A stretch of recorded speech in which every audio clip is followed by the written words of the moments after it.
جو موڈ ڈس آرڈر ہے، جو بائیپولر ڈس آرڈر ہے، وہ ایک ایکچول بایولوجیکل بیماری ہے. اگر کسی کو مچھر کاٹے گا اور ملیریا ہوگا تو وہ اس وجہ سے تو نہیں کہ آج ماں نے محبت نہیں کی، وہ تو مچھر کے کاٹنے سے ملیریا ہوا ہے.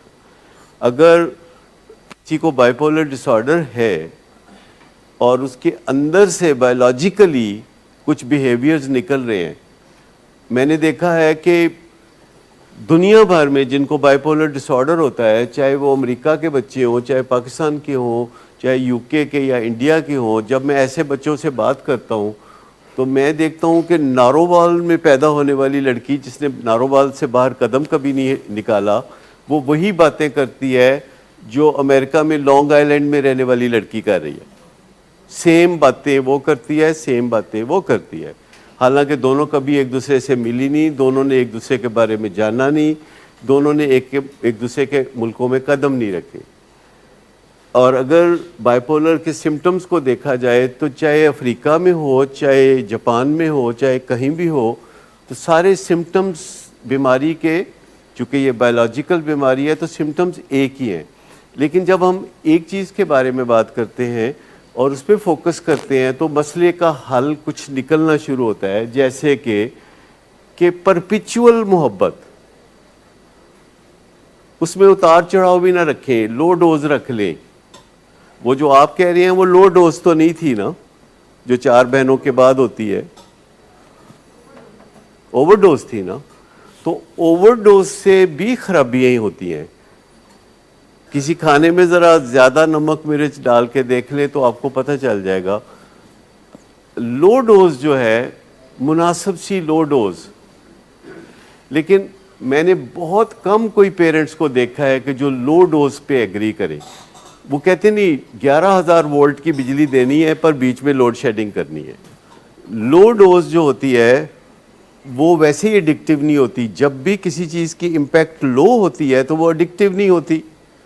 جیسے کہ فرض کریں آپ اس سٹیج سے نیچے چھلانگ لگائیں تو یہ ایڈکٹیو نہیں ہوگی، لیکن اگر آپ ہوائی جہاز سے چھلانگیں لگانا شروع کریں تو وہ ایڈکٹیو ہوگی. اب آپ سمجھیں فرق کیا ہوتا ہے کہ ایک چیز جو ہے جو لو ڈوز میں ہے وہ ایڈکٹیو نہیں ہوتی. ایڈکٹیو تب ہوتی ہے جب ڈوز انکریز ہوتی ہے. یہ ڈوز ریلیٹڈ ہے. اور اگر ماں باپ محبت دیے جاتے ہیں اور مناسب محبت دیے جاتے ہیں اور اس میں بیچ میں جیسے کسی بندے کو آکسیجن لگی ہو تو تھوڑی بھی لگی ہو تو فائدہ مند ہے، لیکن تسی وہ آکسیجن کھینچی لو تو پھر تقریباً آپ سمجھ تو سب گئے ہیں. لیکن اب آپ کو یہ بھی پتہ چل گیا ہے کہ یہ بڑا مشکل کام ہے، اس لیے آپ اس سے کمٹ نہیں کر رہے، کیونکہ آپ اس کام پہ بھی کمٹ نہیں کرتے جو مشکل لگتا ہے.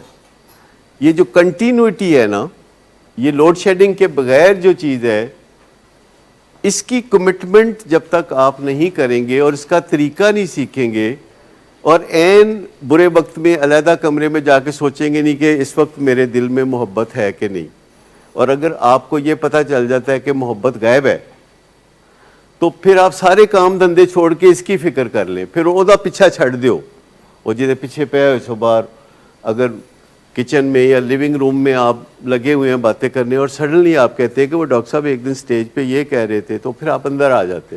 آپ کہتے ہیں کہ کیا اس دل میں محبت ہے اس وقت اس کے لیے؟